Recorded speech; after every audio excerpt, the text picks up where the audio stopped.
வணக்கத்துடன் இது இன்பா டாக்ஸ். இன்றைக்கி ட்ரம்ப் அவங்கள பற்றி ஒரு 2 விஷயங்கள் ரொம்ப ரொம்ப பிரதானமாக பேசப்படுது. ஒன்று ட்ரம்ப் அவர்களை மையப்படுத்தி பரவி கொண்டிருக்கக்கூடிய ஒரு காணொளி, ஒரு புகைப்படம் என்று கூட எடுத்துக்கொள்ளலாம்.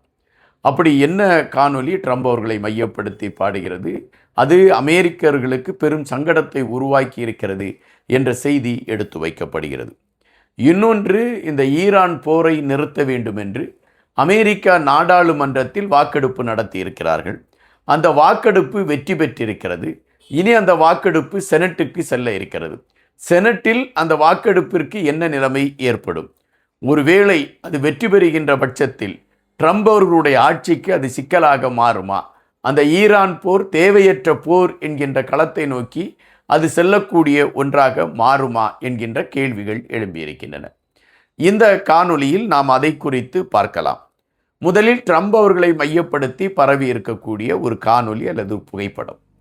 ட்ரம்ப் அவர்களை அவருடைய உடல் சார்ந்த மருத்துவ பரிசோதனைகள் நடைபெற்றன. அந்த பரிசோதனைகள் உடனடியாக அது வெளியிடப்படவில்லை என்கின்ற ஒரு பரவலான சர்ச்சைகள் ஓடிக்கொண்டிருந்தன. ட்ரம்ப் அவருடைய உடல்நிலையில் ஏதோ ஒரு மாற்றம் இருக்கிறது, அதனால்தான் இதை வெளியிடாமல் தடுத்து விட்டார்கள் என்கின்ற சர்ச்சைகள் அப்பொழுது ஓடின.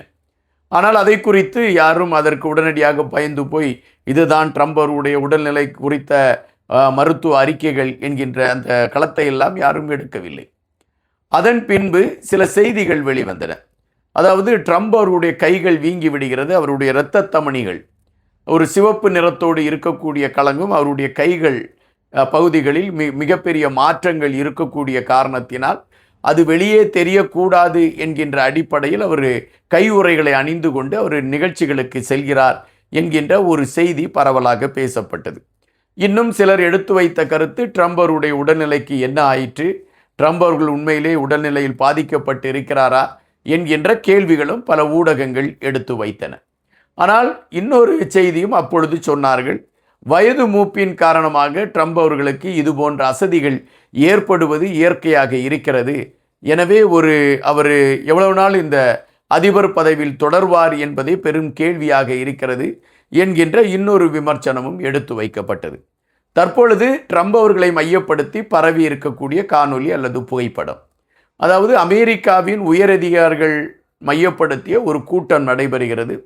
அந்த கூட்டத்தில் ட்ரம்ப் அவர்கள் கலந்து கொள்கின்றார். ட்ரம்ப் அவர்கள் அந்த கூட்டத்தில் மற்றவர்கள் பேசிக்கொண்டு இருக்கின்றார்கள். அதை உன்னிப்பாக கேட்க வேண்டிய ட்ரம்ப் அவர்கள் அயர்ந்து போய் தூங்கக்கூடிய ஒரு காட்சி புகைப்படங்களாகவும் இருக்கிறது, காணொலியாகவும் இருக்கிறது. அப்படி என்றால் ட்ரம்ப் அவர்கள் தன்னுடைய உடல் அவருக்கு ஒத்துழைக்கவில்லை என்ற ஒரு கேள்வியும் முன்னெடுத்து வைக்கப்படுகிறது. ஒரு முக்கியமான ஒரு கூட்டம் நடக்கக்கூடிய அந்த கூட்டத்தில் ஒரு பக்கமாக சரிந்த நிலையில் அமர்ந்து ட்ரம்ப் அவர்கள் தூங்கிக் கொண்டு இருக்கிறார்கள் என்பது, அமெரிக்காவின் அதிபர் இப்படி ஒரு செயலற்றவராக இருக்கிறார் என்று மக்கள் நினைத்து விடுவார்களோ என்கின்ற அச்சம் எங்களுக்கு இருக்கிறது என்று அமெரிக்காவை சார்ந்த உயர் அதிகாரிகள் இப்பொழுது புலம்ப ஆரம்பித்திருக்கிறார்கள். இது ட்ரம்ப் அவர்களுடைய வயோதிகத்தின் காரணமாக இப்படி ஒரு நிலை ஏற்பட்டிருக்கலாம் என்கின்ற செய்திகளும் எடுத்து வைக்கப்படுகிறது. அப்படி என்றால் இதற்கு முன்பு ட்ரம்ப் அவர்களுக்கு நடத்தப்பட்ட அந்த மருத்துவ பரிசோதனை மறைக்கப்பட்டதின் பின்னணியில் ட்ரம்ப் அவர்களுடைய இயலாமை சார்ந்த பல விடயங்கள் அதில் இருப்பதற்கான வாய்ப்புகள் இருக்கிறதா என்கின்ற கேள்விகளும் எழும்பாமல் இல்லை. இப்பொழுது அவைகள் ஒரு பரபரப்பாக பேசப்படுகிறது என்பதை விட மிகப்பெரிய சர்ச்சையை கிளப்பியிருக்கிறது. அந்த சர்ச்சைக்கு ஆதாரமாக ட்ரம்ப் அவர்கள் தூங்கக்கூடிய அந்த படமும் இப்பொழுது அந்த சர்ச்சைக்கான ஆதார களமாக மாறி இருக்கின்றது. இது ஒருபுறம் பேசப்படுகின்ற பொருளாக இருக்கக்கூடிய சூழலில் ஈரான் மீது ட்ரம்ப் அவர்கள் போர் தொடுத்த அந்த நிமிடத்திலிருந்து இந்த போர் தேவையற்ற போர் என்ற கடுமையான விமர்சனங்கள் அமெரிக்க மக்கள்களால் எடுத்து வைக்கப்பட்டது. இந்த போரை நிறுத்துங்கள் என்று சொல்லி அமெரிக்க மக்கள்கள் போராட்டங்கள் நடத்திய களங்கள் கூட அப்பொழுது பரபரப்பாக பேசப்பட்டது. ஆனால் ட்ரம்ப் அவர்கள் அதில் எந்த சூழலிலும் பின்வாங்கவில்லை. போர்தான் என்கின்ற நிலைப்பாட்டில் அவர் உறுதியாக இருந்தால் அந்த போர் தொடர்ந்து கொண்டிருந்தன. அதன் பின்பு போர் நிறுத்தம் பேசப்பட்டது. ஆனாலும் இரு நாடுகளும் தாக்கக்கூடிய களங்களை எடுத்துக்கொண்டு இருக்கிறது என்கின்ற செய்தியை அங்கிருந்து வரக்கூடிய தகவல்கள் நமக்கு உறுதிப்படுத்துகின்றன. ஈரானை பொறுத்தமட்டில் அமெரிக்காவின் விமானத்தை வீழ்த்திவிட்டோம் என்று சொல்வதும், அமெரிக்காவை பொறுத்தமட்டில் ஹர்மோஸ் நீரிணையை திறந்து விடுவதற்கான நடவடிக்கைகளை நாங்கள் எடுத்துக்கொண்டிருக்கின்றோம், ஈரானின் ஒட்டுமொத்தமான பகுதிகளும் அழிக்கப்பட்டு விட்டது, அமெரிக்காவின் இராணுவம் மிக சிறப்பாக செயல்பட்டு ஈரானை ஒன்றுமில்லாமல் செய்துவிட்டது என்று ட்ரம்ப் அவர்கள் சொல்லக்கூடிய கதைகளும் இரு நாடுகளை மையப்படுத்தி ஓடிக்கொண்டிருக்கக்கூடிய ஒரு விடயமாக இருக்கின்றது. இந்த சூழலில் இந்த போரே வேண்டாம் என்ற ஒரு கசப்பு அமெரிக்கா மக்களிடம் இருக்கிறது. அது அமெரிக்காவின் நாடாளுமன்ற உறுப்பினர்களிடமும் இருக்கின்றன. எனவே ஜனநாயக கட்சி சார்பில் இந்த போர் நிறுத்தம் வேண்டும் என்பதை மையப்படுத்திய ஒரு தீர்மானத்தை கொண்டு வருகிறார்கள். இந்த தீர்மானம் அங்கு இருக்கக்கூடிய நாடாளுமன்ற உறுப்பினர்களுடைய அந்த வாக்களிப்பிற்கு இந்த தீர்மானம் கொண்டு செல்லப்படுகிறது.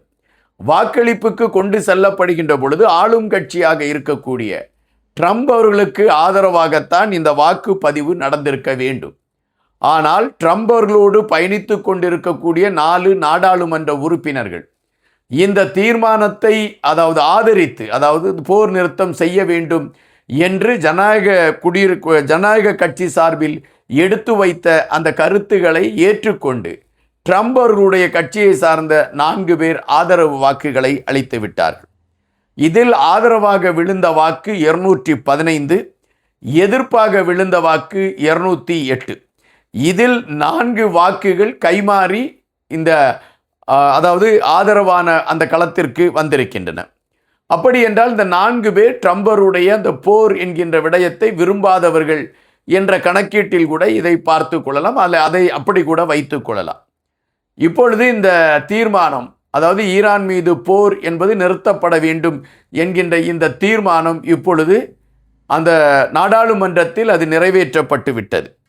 ஆனால் இது செனட் அதை அப்ரூவல் பண்ண வேண்டும், அதை அங்கீகரிக்க வேண்டும். எனவே செனட்டுக்கு இதை அனுப்புவதற்கான ஒரு களம் இப்பொழுது எடுக்கப்பட்டிருக்கிறது. செனட்டில் 100 உறுப்பினர்கள் இருக்கிறார்கள். இதில் 53 உறுப்பினர்கள் ஆளும் கட்சியை சார்ந்தவர்கள், 45 உறுப்பினர்கள் எதிர்க்கட்சியை சார்ந்தவர்கள். எனவே எதிர்க்கட்சி இந்த தீர்மானத்தை கொண்டு செல்கின்ற பொழுது இந்த 45 பேரும் தான் வாக்களிப்பதற்கான ஒரு களம் இருக்கிறது. ஆனால் எதிர்க்கட்சிகளை பொறுத்தமட்டில் எப்படி நாடாளுமன்றத்தில் மாறி வாக்களித்தார்களோ அதுபோல செனட்டிலும் மாறி வாக்களிப்பதற்கான களங்கள் அமையும் என்ற நம்பிக்கையில் அவர்கள் இருக்கிறார்கள். நாடாளுமன்றத்தில் பட்ட அவமானத்தை செனட் கூட்டத்திலும் பெற்றுவிடக்கூடாது என்பதில் ட்ரம்ப் அவர்களுடைய அணியை சார்ந்தவர்கள் அவர்களும் தெளிவாக இருக்கிறார்கள். எனவே தற்பொழுது உள்ள சூழலில் இந்த போர் நிறுத்த தீர்மானம் செனட் அமைப்பில் இது வெற்றி பெறுமா என்கின்ற கேள்வி எழும்பியிருக்கின்றது. அப்படி வெற்றி பெற்றுவிட்டால் இந்த போர் நிறுத்தம் அறிவிக்கப்பட்டுவிடும் அதிகாரப்பூர்வமாக என்கின்ற செய்திகளும் இருக்கின்றன. ஆனால் தற்பொழுது நமக்கு கிடைத்திருக்கக்கூடிய தகவலை வைத்து பார்க்கின்ற பொழுது கண்டிப்பாக செனட்டிடம் இந்த தீர்மானம் தோல்வியை தழுவதற்கான வாய்ப்புகள் அதிகம் என்கிறார்கள் அரசியல் விமர்சகர்கள். காத்திருப்போம். இன்னும் பல செய்திகளோடு உங்களை சந்திக்கின்றேன். நன்றியுடன் இன்பா.